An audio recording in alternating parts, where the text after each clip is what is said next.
সাপকে যেভাবে পিটিয়ে মারে আপনি সেভাবে একটা মানুষকে পিটিয়েছেন। আচ্ছা, আপনি নিজে বলেন যেভাবে মারা হয়েছে গতকাল, এটা আসলে একটু এটা আসলে কতটুকু যৌক্তিক বলেন তো, আপনি নিজে বলেন। ভাই এখন কথা হচ্ছে যে ভাই আমি হচ্ছে যে ওনাকে হচ্ছে যে জাস্ট শুধু আবেগের বসে আমার যে ফোনটা হারাইছে ভাই, মানে টিউশনি করে যে ফোনটা কিনি ভাই।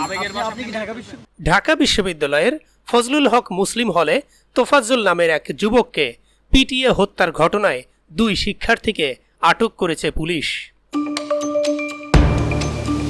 প্রিয় দর্শক, অনুরোধ রইল ভিডিওটিতে একটি লাইক দিয়ে আমাদের ইউটিউব চ্যানেলটি সাবস্ক্রাইব করে দিবেন এবং ভিডিওটি সম্পর্কে আপনার মূল্যবান মতামত কমেন্টস করে জানাবেন। আজ বৃহস্পতিবার বিকালে বিশ্ববিদ্যালয় প্রশাসনের সহযোগিতায় তাদের দুজনকে আটক করে শাহবাগ থানা পুলিশ। আটক দুজন হলেন পদার্থবিজ্ঞান বিভাগের জালাল মিয়া এবং মৃত্তিকা পানি পরিবেশ বিভাগের ছাত্র মোহাম্মদ সুমন।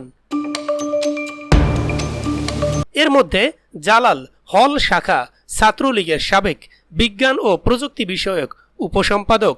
কোটা সংস্কার আন্দোলন চলাকালে তিনি ছাত্রলীগ থেকে পদত্যাগ করে বৈষম্য বিরোধী ছাত্র আন্দোলনের কর্মসূচিগুলোয় সক্রিয় ছিলেন।